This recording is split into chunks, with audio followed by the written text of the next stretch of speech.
ನಿಮ್ಮ ಹಳೆ ಒಡವೆನ ಅಧಿಕ ಬೆಲೆಗೆ ಮಾರಬೇಕೆ? ಅಟಿಕಾಗೆ ಕಾಲ್ ಮಾಡಿ 8803000300. Attica gold company.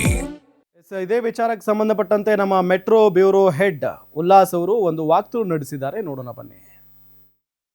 ಫುಟ್ಪಾತ್ ಇರುವಂಥದ್ದು ಪಾದಾಚಾರಿಗಳು ಓಡಾಟವನ್ನು ಮಾಡಬೇಕು ಅಂತೇಳಿ, ಆದರೆ ಬೆಂಗಳೂರಿನಲ್ಲಿರುವಂತಹ ಬಹುತೇಕ ಫುಟ್ಪಾತ್ಗಳು ವಾಹನಗಳ ನಿಲುಗಡೆಗೆ ಅಥವಾ ವಾಹನಗಳ ಪಾರ್ಕಿಂಗಿಗೆ ಜಾಗ ಆಗಿದೆ ಅನ್ನುವಂತಹ ಆರೋಪ ಕೇಳಿಬರ್ತಾ ಇದೆ. ಸೊ ಇದರಿಂದನೇ ಟ್ರಾಫಿಕ್ ಸಮಸ್ಯೆ ಹೆಚ್ಚಾಗ್ತಿದೆ ಅನ್ನುವಂಥದ್ದು ಕೂಡ ಪೊಲೀಸ್ ಮೂಲಗಳು ಹೇಳ್ತಿದ್ದಾವೆ. ಸೊ ಹೀಗಾಗಿ GVA ಕಳೆದ ಹಲವು ತಿಂಗಳಿಂದ ಅಥವಾ ಹಲವು ದಿನಗಳಿಂದ ಒಂದೇ ಕಡೆ ನಿಂತಿದ್ದಂತಹ ಬೀಡಾಡಿ ವಾಹನಗಳಿಗೆ ನೋಟಿಸ್ ಅಂಟಿಸುವಂಥ ಕೆಲಸಕ್ಕೆ ಮುಂದಾಗಿದೆ. ಸದ್ಯ ನಾನಿರುವಂತಹ ಜಾಗ ನಿಮಗೆ ತೋರಿಸ್ತಾ ಇದ್ದೀನಿ, ಇದು ಫುಟ್ಪಾತು. ಆದರೆ ಈ ಒಂದು ವಾಹನ ಏನಂದರೆ ಕಳೆದ ಹಲವು ತಿಂಗಳಿಂದ ಇದೇ ಒಂದು ನಿಂತಹ ಜಾಗದಲ್ಲೇ ನಿಲ್ಲಿಸಿದ್ರು.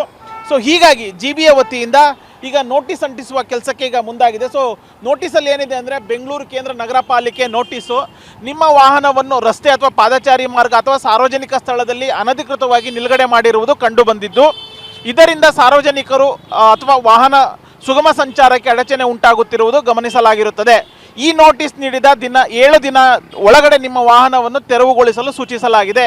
ಇಲ್ಲ ಅಂತಂದರೆ ಈ ಒಂದು ವಾಹನವನ್ನು ಅನುಪಯುಕ್ತ ವಾಹನ ಅಂಥೇಳಿ ಪರಿಗಣಿಸಿ ಟೋಯಿಂಗ್ ಮೂಲಕ ಅದನ್ನು ಕಾನೂನಾತ್ಮಕವಾಗಿ ಹರಾಜು ಹಾಕ್ತೀವಿ ಅನ್ನುವಂತಹ ಒಂದು ನೋಟಿಸನ್ನು ಅಂಟಿಸಲಾಗಿದೆ. ನಿಮಗೆ ಇಲ್ಲಿ ನೋಟಿಸಲ್ಲಿ ಏನೆಲ್ಲ ಮೆನ್ಷನ್ ಆಗಿದೆ ಅಂತಂದರೆ, ಯಾವ ದಿನಾಂಕ ನೋಟಿಸ್ ಅಂಟಿಸಲಾಗಿದೆ, ಯಾವ ಸ್ಥಳದಲ್ಲಿ ನೀವು ನಿಲ್ಲಿಸಿದ್ರಿ, ವಾಹನದ ನಂಬರು, ನೋಟಿಸ್ ನೀಡಿದವ್ರು ಯಾರು, ಮತ್ತು ಯಾವ ಕಾರ್ಪೊರೇಷನ್ ಸಂಬಂಧಪಟ್ಟಂತಹ ಒಂದು ಸೀಲು, ಇಷ್ಟು ಕೂಡ ಈ ಒಂದು ವಾಹನ ಅಂದರೆ ನೋಟಿಸ್ಗೆ ಅಂಟಿಸಲಾಗಿದೆ. ಇದ್ರ ಜೊತೆಗೆ ಕ್ಲ್ಯಾಂಪ್ ಕೂಡ ಹಾಕಲಾಗಿದೆ. ಅಂದರೆ ಈ ವಾಹನವನ್ನು ಯಾರಾದರೂ ರಿಮೂವ್ ಮಾಡಬೇಕು ಅಂತಂದರೆ ಏಕಾಏಕಿ ರಿಮೂವ್ ಮಾಡೋಕ್ಕಾಗೋದಿಲ್ಲ, ಸಂಚಾರಿ ಪೊಲೀಸರ ಗಮನಕ್ಕೆ ತಂದೇನೆ ವಾಹನವನ್ನು ರಿಮೂವ್ ಮಾಡಬೇಕಾಗತ್ತೆ. ಸೊ ಆ ಸಂದರ್ಭದಲ್ಲಿ ಬೇಕಾದಂತಹ ಟೋಯಿಂಗ್ ಅಂದರೆ ಈ ವಾಹನವನ್ನು ಟೋಯಿಂಗ್ ಮಾಡಬೇಕು ಅಂತಂದರೆ ಒಂದಷ್ಟು ನೋಟಿಸ್ ಅಮೌಂಟನ್ನು ಕೊಡಬೇಕಾಗುತ್ತೆ, ಟೋಯಿಂಗ್ ಅಮೌಂಟನ್ನು ಕೊಡಬೇಕು, ಚಾರ್ಜನ್ನು ಕೊಡಬೇಕಾಗತ್ತೆ.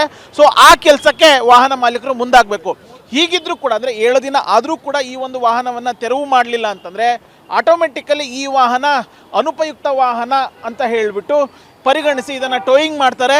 ಟೋಯಿಂಗ್ ಮಾಡಿ ಈ ಒಂದು ವಾಹನವನ್ನು ಯಾವುದೇ ನೋಟಿಸನ್ನು ಕೊಡದೆ ಸ್ಕ್ರ್ಯಾಪ್ ಅಥವಾ ಹರಾಜು, ನಾನು ನಿಮಗೆ ಇಲ್ಲಿ ನೋಟಿಸಲ್ಲಿ ತೋರಿಸ್ತಾ ಹೋಗ್ತಾ ಇದ್ದೀನಿ, ಕಾನೂನುಗಳ ಪ್ರಕಾರ ವಾಹನವನ್ನು ಹರಾಜು ಅಥವಾ ಸ್ಕ್ರ್ಯಾಪ್ ಮಾಡಲು ಕ್ರಮ ಕೈಗೊಳ್ಳಲಾಗುವುದು. ಅಂದರೆ ನೀವು ಎಷ್ಟೇ ಹೊಸದಾದಂಥ ಕಾರನ್ನು ತಂದು ಇಲ್ಲಿ ವರ್ಷಗಟ್ಟಲೆ ಅಥವಾ ತಿಂಗಳುಗಟ್ಟಲೆ ಇಲ್ಲಿ ನಿಲ್ಲಿಸಿದ್ದೇ ಆದರೆ ನಿಮ್ಮ ವಾಹನವನ್ನು ಸ್ಕ್ರ್ಯಾಪ್ ಅಂಥೇಳಿ ಪರಿಗಣಿಸಲಾಗುತ್ತೆ, ಅದನ್ನು ಡೆಸ್ಟ್ರಾಯ್ ಮಾಡುವಂಥ ಕೆಲಸಕ್ಕೆ ಅಧಿಕಾರಿಗಳು ಮುಂದಾಗ್ತಾರೆ. ಸೊ ಈಗಲಾದರೂ ನಿಮ್ಮ ವಾಹನವನ್ನು ಫುಟ್ಪಾತ್ ಮೇಲೆ ಅಥವಾ ಪಾದಚಾರಿ ಮಾರ್ಗದ ಮೇಲೆ ಕಳೆದ ಹಲವು ತಿಂಗಳಿಂದ ಅಥವಾ ಒಂದೇ ಕಡೆ ನಿಲ್ಲಿಸಿದ್ರೆ ಕೂಡಲೇ ನಿಮ್ಮ ವಾಹನವನ್ನು ರಿಮೂವ್ ಮಾಡಿ. ಇಲ್ಲ ಅಂತಂದರೆ ನಿಮ್ಮ ವಾಹನ ನಿಮ್ಮ ಹೆಸರಿಗೆ ಇರೋದಿಲ್ಲ, ಬದಲಾಗಿ ಅದು ಸ್ಕ್ರ್ಯಾಪ್ ಆಗಿ ಕನ್ವರ್ಟ್ ಆಗುತ್ತೆ. ಕ್ಯಾಮ್ರಾ ಪರ್ಸನ್ ಶಿವು ಜೊತೆ ಉಲ್ಲಾಸ್ ಕಿರ್ವಾಸೆ, ಗ್ಯಾರಂಟಿ ನ್ಯೂಸ್, ಬೆಂಗಳೂರು.